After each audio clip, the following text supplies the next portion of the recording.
Edi terbangun di sebuah tempat yang asing. Matanya terpejam sejenak, seakan baru saja terjaga dari mimpi buruk. Namun, perasaan cemas yang menggelayuti dadanya menyadarkannya bahwa apa yang dialami bukanlah mimpi. Tubuhnya terasa berat, kepalanya pusing, dan udara di sekitar sangat dingin, bahkan lebih dingin dari malam-malam sebelumnya. Edi membuka mata dan terkejut melihat dirinya berada di ruang yang gelap, dengan dinding yang tampak rapuh dan berlumut. Ia berada di dalam rumah tua itu, namun sepertinya ia bukan berada di ruang yang sama seperti sebelumnya. Ruangan ini jauh lebih sempit dan sempit, dengan udara lembab yang terasa menyesakkan dada. Tanpa pikir panjang, Edi mencoba untuk berdiri, namun tubuhnya terasa lemas. Kaki-kakinya gemetar dan penuh rasa takut. Ia memandang sekeliling dengan cemas, mencoba mencari jalan keluar.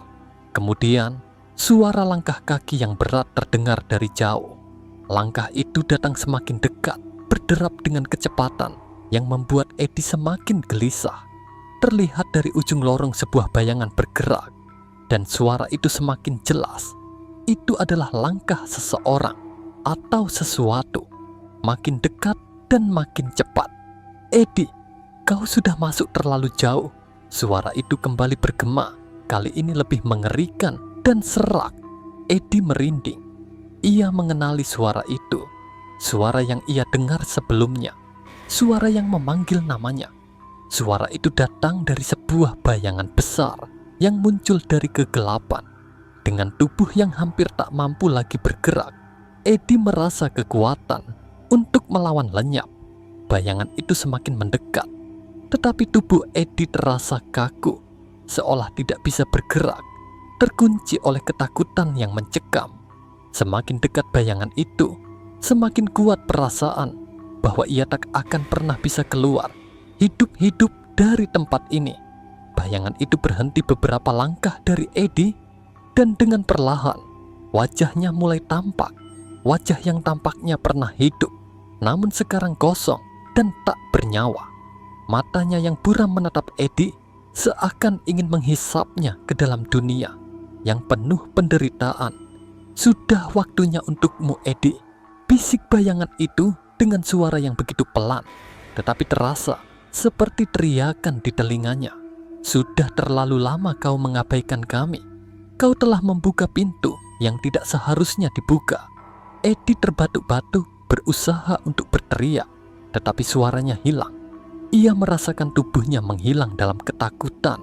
Semua yang ia lihat, semua yang ia dengar, semuanya semakin samar, sampai ia akhirnya terjatuh. Ketika Edi membuka mata lagi, ia mendapati dirinya kembali berada di warung, duduk di kursi tempat ia biasanya bekerja. Namun, sesuatu yang sangat aneh terjadi. Warung itu sunyi, lebih sunyi dari biasanya. Tidak ada pelanggan, tidak ada suara dari jalanan. Bahkan udara di dalam warung terasa mencekam. Saat ia melirik keluar jendela, ia melihat sesuatu yang membuat darahnya membeku. Di luar sana, di tengah jalan yang sepi, ada bayangan gelap yang berdiri diam, menatap langsung ke arah warung. Edi merasa tubuhnya tertarik untuk melihat lebih jauh. Meskipun rasa takutnya semakin membesar, seperti dipaksa, ia berjalan menuju pintu warung dan membuka sedikit pintunya. Langkahnya terasa berat, seperti ada sesuatu yang menahan. Begitu pintu itu terbuka sedikit, bayangan itu mulai bergerak ke arah warung, mendekat dengan langkah yang tidak terdengar. Edi, suara itu kembali terdengar, kali ini jelas dan memegakkan telinga. Kau sudah membuka pintu. Kau tidak bisa kembali. Edi merasa dunia seakan runtuh di sekitarnya. Jantungnya berdegup kencang, dan ia berusaha untuk menutup pintu itu, tetapi bayangan itu sudah terlalu dekat. Begitu bayangan itu mencapai pintu warung, semuanya menjadi gelap. Edi terjatuh ke lantai, merasa dunia seolah dihimpit oleh kekuatan yang tidak terlihat. Sesuatu yang gelap, mengerikan, dan tidak manusiawi menyelubungi dirinya. Tiba-tiba, suara tawa yang mengerikan terdengar dari segala penjuru, seperti suara dari ruang-ruang yang tidak bisa dilihat oleh mata manusia. Edi menutup matanya, berharap ini semua hanya sebuah mimpi. Namun, saat matanya terbuka lagi, ia menyadari bahwa ia tidak bisa kabur lagi. Bayangan itu berdiri tepat di depannya, menatapnya dengan penuh kebencian. Wajahnya yang terdistorsi oleh kegelapan itu semakin mendekat. Edi merasa seakan ia tak bisa bernapas. Setiap detik terasa seperti berabad-abad, dan bayangan itu semakin jelas, semakin menekan dirinya. "Jangan coba lari, Edi," bisik bayangan itu. "Sudah terlambat, kamu akan tetap di sini selamanya." Pada saat itu, pintu warung terbuka lebar. Dalam sekejap, sosok-sosok lain mulai berdatangan. Mereka muncul dari kegelapan. Tubuh mereka transparan, tetapi wajah mereka terlihat jelas dan mengenalinya. Mereka adalah pelanggan-pelanggan yang dulu sering datang ke warung ini, yang wajahnya kini tampak kosong dan penuh penderitaan. Mereka datang dengan tangan terulur, mendekat, dan Edi merasakan sebuah tarikan yang kuat ke arah mereka. Ia mencoba untuk melawan, berusaha untuk bergerak, tetapi tubuhnya terasa begitu berat. Bayangan itu semakin dekat, dan semakin dalam dirinya terperangkap dalam kegelapan yang tak terhingga. Waktu seakan berhenti saat Edi merasakan tarikan yang semakin kuat. Ia berada di tengah-tengah lorong yang gelap, terombang-ambing antara kenyataan dan kegelapan. Pelanggan-pelanggan yang sudah lama meninggal itu kini berdiri mengelilinginya. Wajah mereka kosong dan tak bernyawa, namun matanya penuh kebencian dan kesakitan. Mereka mendekat satu persatu dengan langkah perlahan, namun pasti. Edi terjatuh ke lantai. Tubuhnya terasa lumpuh, seperti ada kekuatan yang menahan geraknya.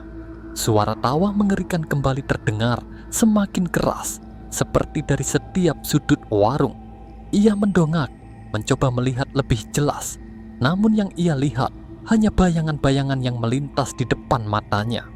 "Jangan lari, Edi," suara itu kembali berbisik di telinganya, seakan berasal dari dalam pikirannya. "Kamu sudah membuka pintu ini, dan sekarang kamu akan tinggal di sini bersama kami selamanya." Edi mencoba menahan ketakutannya, mencoba merasakan apa yang masih bisa ia kendalikan. Seberkas cahaya lemah muncul di balik bayangan-bayangan itu. Sebuah cahaya yang memancar dari pintu warung yang sedikit terbuka. Entah bagaimana, pintu itu tampak seperti satu-satunya jalan keluar. Tanpa berpikir panjang, Edi berusaha berdiri. Kakinya terasa seperti terikat. Namun dengan sisa-sisa kekuatan yang ia punya, ia melangkah maju. Setiap langkah terasa berat, seperti langkah di dalam mimpi yang tak bisa terwujud sepenuhnya. "Apa yang kamu coba lakukan?" Suara itu terdengar lagi, kali ini lebih dekat. Edi menoleh, namun yang ia lihat hanya kegelapan yang semakin menyelimuti dirinya. Para pelanggan yang sudah mati itu semakin mendekat, seakan siap untuk menariknya ke dalam kegelapan mereka. Namun Edi tetap melangkah dengan mata yang setengah tertutup dan napas yang tersengal. Ia terus maju menuju pintu yang terbuka itu. Pintu yang entah mengapa menariknya, seakan menjadi satu-satunya jalan keluar dari kengerian yang ia alami. Saat ia sampai di pintu, ada satu hal yang membuat Edi terhenti sejenak. Di depan pintu itu ada sesuatu yang menempel di dinding, sesuatu yang sangat familiar. Itu adalah foto tua terpasang di dinding yang kusam. Foto itu memperlihatkan seorang pria dengan wajah yang tampak muda, senyumnya lebar, berdiri di depan sebuah warung kecil yang tak lain adalah warung tempat Edi bekerja. Edi terdiam, perasaan dingin mengalir di seluruh tubuhnya. Wajah pria dalam foto itu, meskipun lebih muda, jelas tidak asing bagi Edi.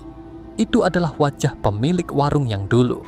Dulu, pemilik itu pernah bercerita bahwa warung ini sudah ada sejak puluhan tahun lalu, diwariskan oleh orang tuanya. Namun, kini warung ini sudah lama tak terlihat. Ada pemiliknya lagi sejak pemiliknya meninggal. Tapi kini, Edi mulai memahami mengapa ia merasa terjebak. Foto itu menunjukkan pria yang telah lama mati, yang entah bagaimana kini tampak seperti bagian dari kegelapan yang mengelilinginya. Semua yang terjadi bukan hanya mimpi buruk biasa. Ini adalah jebakan, sebuah kutukan yang berawal dari pintu yang terbuka. Dengan gemetar, Eddie melangkah maju lagi dan membuka pintu itu sedikit lebih lebar. Saat pintu terbuka, angin dingin yang aneh berhembus keluar, membawa serta aroma lembab dan bau busuk yang tak bisa dijelaskan. Dan begitu ia melangkah keluar, ia merasakan udara segar, seperti udara di luar warung yang selama ini ia kenal. Namun, ada yang salah. Begitu ia menoleh, warung yang biasanya ia lihat dari luar kini tampak seperti sebuah bangunan kosong yang terlupakan. Dinding-dindingnya retak, atapnya hampir runtuh, dan semua yang ada di sana terasa suram dan hancur. Tidak ada lagi kehidupan, hanya kegelapan yang mengalir di setiap sudut warung itu. Eddie terdiam, tidak bisa bergerak.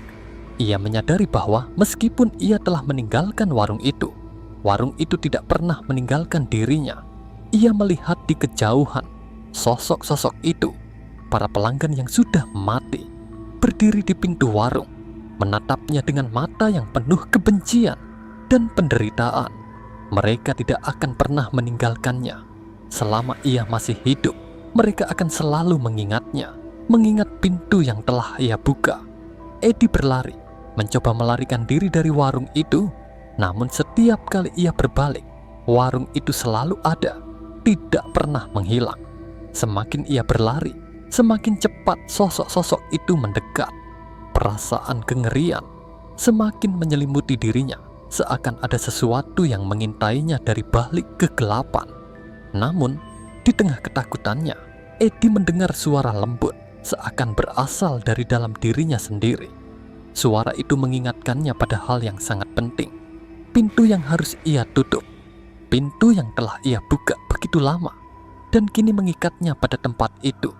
Suara itu membisikkan sesuatu yang mengerikan, namun juga menjadi satu-satunya cara untuk membebaskannya.